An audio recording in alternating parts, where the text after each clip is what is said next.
personnage qu'il a façonné tout au long de sa vie. Donald John Trump, né à New York en 1946 dans l'opulence, son père Fred Trump a fait fortune dans l'immobilier. Un avantage dont il aurait tiré profit dès l'adolescence. En grandissant, son père lui a donné beaucoup d'argent. Il a aussi fait jouer ses relations pour lui éviter la conscription de la guerre au Vietnam. Donc c'est quelqu'un qui a vécu dans une bulle dans laquelle il n'a connu aucune responsabilité ni aucune conséquence à ses actes. Never existed.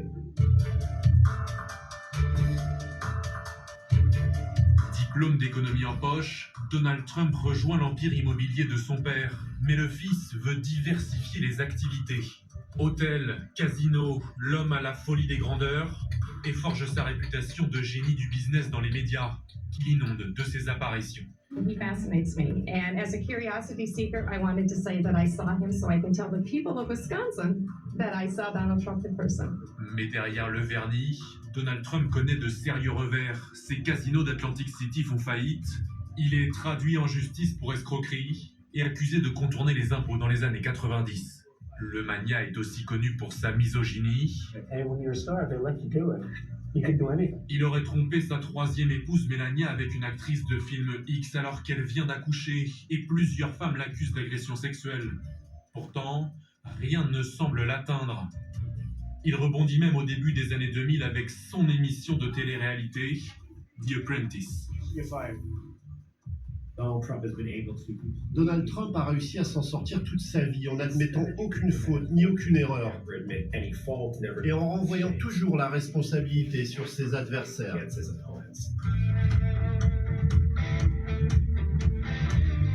Des adversaires dans les affaires et à partir de 2015 en politique. I am officially running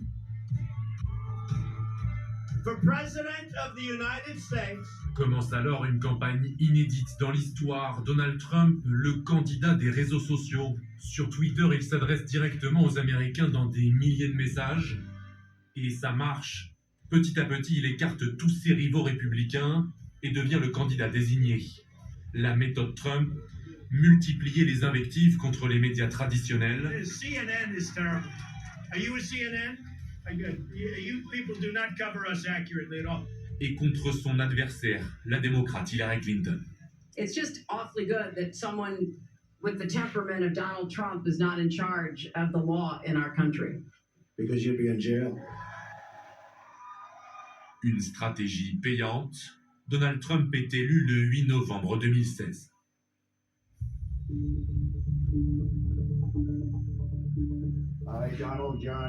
Donald Trump entre à la Maison Blanche avec une ambition. We will make America great again. Et une volonté d'imposer sa stature à l'international. I'm very consistent. I'm a very stable genius. America First, il se montre très dur avec ses alliés européens et la Chine et leur impose une guerre commerciale. À l'inverse, Donald Trump est particulièrement modéré avec les traditionnels adversaires des États-Unis. La Russie de Vladimir Poutine et la Corée du Nord de Kim Jong-un, où il réalise une visite historique. Mais les ennuis finissent par rattraper le président américain. En 2019, il est accusé d'avoir fait pression sur le président ukrainien. Son but, obtenir l'ouverture d'une enquête sur le fils de Joe Biden, potentiel rival à la Maison-Blanche. Le Congrès lance une procédure de destitution, la troisième seulement de l'histoire américaine. The actions taken to date by the president have seriously violated the Constitution. Mais le Sénat, majoritairement républicain, la quitte. Donald Trump retrouve donc Joe Biden en 2020 dans une Amérique ultra polarisée. Le candidat démocrate l'emporte, mais Donald Trump refuse de reconnaître sa défaite et son mandat se termine dans le chaos. We're going to walk down Pennsylvania Avenue. I love Pennsylvania Avenue. And we're going to the Capitol. Le 6 janvier 2021, la démocratie américaine vacille quand ses partisans prennent d'assaut le Capitole. Nouvelle procédure d'impeachment. Là encore, il en réchappe de justesse.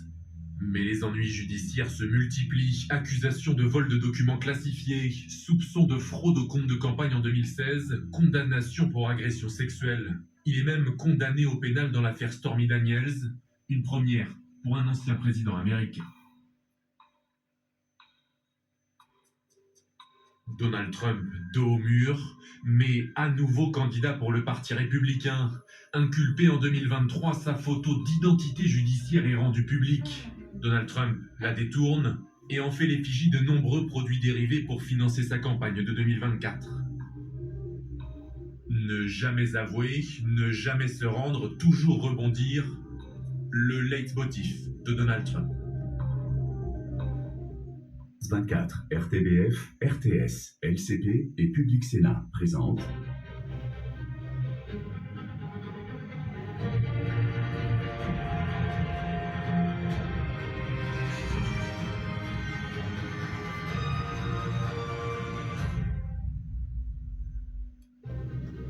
Bonjour, bienvenue à vous qui suivez ou qui nous rejoignez dans cette nuit américaine. Qui de Kamala Harris ou Donald Trump entrera à la Maison-Blanche? Les électeurs américains ont voté pour la plupart. Certains se rendent encore aux urnes à l'heure qu'il est, plus pour très longtemps. Nous sommes ensemble pour suivre ces dernières heures de vote avec vous. Véronique Barbier, bonjour. Bonjour Raphaël, bonjour à tous et à toutes. Alors bienvenue à vous qui nous suivez sur la RTBF, sur la radio-télévision suisse, sur France 24, sur LCB Assemblée nationale et puis sur Public Sénat. C'est l'heure du choix donc pour les Américains. 82 millions ont déjà voté de façon anticipative, 162 millions se rendaient ce mardi dans un bureau de vote. C'est un scrutin historique, nous allons le suivre avec vous et puis avec aussi tous nos intervenants. Et oui, au plus près du terrain, nous serons avec Mathieu Mabin à Washington, avec aussi Fanny Chauvin dans ce qui sera, à n'en pas douter, l'État le plus scruté ce soir, la Pennsylvanie. Loïc Piala, lui, sera avec nous depuis l'Arizona. C'est l'un des 7 swing states, comme on les appelle, à surveiller cette nuit. Sonia Dridi également à Washington, mais au QG, elle de Kamala Harris à Howard University. Également, Eric Destiné sera en Pennsylvanie, dans un comté test aérien. Julie Dungoloff est à West Palm Beach, chez Donald Trump en Floride. Alice Debatty sera elle en Arizona. Et puis Quentin Varlop passe la soirée près du QG de Donald Trump, lui aussi en Floride. Enfin, Aviva Fried, elle est en Géorgie, un autre état pivot avec ses 16 grands électeurs. Et puis à nos côtés en plateau, plusieurs spécialistes des États-Unis, des représentants aussi des partis démocrates et républicains. Nous aurons l'occasion de vous les présenter au fur et à mesure. On peut déjà accueillir Lex Paulson. Il va arriver, il a fait une petite pause, expert en communication politique proche des démocrates. Nous avons aussi à nos côtés Paul Rhine, qui représente ce soir, qui est membre du Parti républicain américain. Bonsoir, merci de nous avoir rejoints. Vous êtes président de l'Association des Républicains en France. Et merci aussi à Gauthier Rybinski, chroniqueur à France 24. Merci à Raphaël Grand, qui est chroniqueur, lui, à la radio-télévision suisse. Vous restez avec nous encore pour les 3 prochaines heures. On espère évidemment avoir un maximum de résultats à vous présenter. On les découvrira au fur et à mesure avec Antoine Fenot. Vous allez nous présenter, Antoine, quelques grands enjeux aussi liés à ce scrutin. Alors, certains bureaux de vote ont fermé leurs portes, ça c'est clair, et les résultats du coup commencent à tomber. Ils sont encore partiels, quoique certains États, on a la réponse. Oui, je voulais vous proposer pour démarrer notre discussion les résultats de quelques États qui sont tombés il y a quelques minutes ou presque. Vous allez voir notamment l'Illinois, c'est une qui tombe donc dans l'escarcelle de Kamala Harris, qui récolte donc ses 19 grands électeurs. C'était un résultat plutôt attendu. Autre résultat attendu, c'est la Floride, de 30 grands électeurs qui, eux, sont acquis à la cause de Donald Trump, 92,9% des dépouillements. Plus largement, je voulais également vous proposer la carte plus globale des États-Unis que nous apercevons juste ici, avec donc ces résultats, les États à rouge qui sont donc pour Donald Trump, ceux qui sont en bleu pour Kamala Harris, ceux que vous apercevez en gris, c'est ceux où le dépouillement est pour l'instant toujours en cours, ceux pour lesquels c'est en blanc, pour l'instant il n'y a pas de résultats. Notez également, vous l'apercevez que, sans surprise, Kamala Harris récolte tous les États de la côte Est, traditionnellement très démocrates, et Donald Trump, lui, il récolte, lui, les États du Sud, notamment des États-Unis. On peut penser à l'Alabama, le Tennessee, le Kentucky ou encore la Floride, beaucoup plus au Sud. Voilà donc pour ces premiers résultats. On va jeter également un œil à cette course aux 270 grands électeurs que l'on va apercevoir, cette barre symbolique qu'il faut atteindre pour être président des États-Unis. Et pour l'instant, c'est Donald Trump qui fait la course en tête selon mon confrère d'AP. 120 grands électeurs pour lui, 99 pour l'instant pour Kamala Harris. Oui, auquel on peut d'ores et déjà ajouter les grands électeurs de l'État de New York pour Kamala Harris. Ils viennent de tomber. Kamala Harris qui remporte donc l'État de New York. Vous le voyez avec 72,6% contre 27,4% pour Donald Trump. Un triomphe dans cet État de New York et ses 28 grands électeurs. C'était attendu pour Kamala Harris. Et puis, autre État, la Louisiane, celui-là, pour Donald Trump, ce n'est pas vraiment une surprise non plus. Donald Trump qui remporte, selon notre partenaire Associated Press, la Louisiane, un État donc qui tombe du côté de Donald Trump avec ses 8 grands électeurs. On part sans plus tarder en Arizona. Là, ce sont 11 grands électeurs qui sont en jeu, qui doivent être attribués soit à Donald Trump, soit à Kamala Harris à l'issue de cette journée. C'est l'un des États qui avait fait basculer l'élection en faveur de Joe Biden en 2020. Et là encore, Alice de Batty, l'Arizona pourrait bien désigner le ou la future vainqueur de cette élection. Vous suivez pour nous sur place à Phoenix où les bureaux de vote, on l'imagine, viennent de fermer et sont bien sûr très scrutés. Oui, tout à fait. Ils viennent à l'instant de fermer. On a encore vu, il y a 2 minutes, 2 personnes courir pour pouvoir encore déposer leur bulletin dans les urnes. Les responsables électoraux de l'Arizona publieront une première série de résultats préliminaires vers 20h, donc dans moins d'1 heure. Les résultats incluront les bulletins de vote anticipés déposés au cours des dernières semaines, qui représentent généralement la majeure partie des votes. Après cela, les responsables électoraux continueront de publier les résultats des urnes tout le long de la nuit. Mais les bulletins de vote déposés à la dernière minute prendront plus de temps à être traités. Les résultats complets, on le sait déjà, ne viendront pas ce soir et pourraient prendre plusieurs jours. Et tout va se jouer dans le centre de tri, notamment de Phoenix, qui pour le moment ressemble à une véritable forteresse. Et là, à quelques mètres d'ici, il y a de grands barbelés, des agents armés à l'intérieur.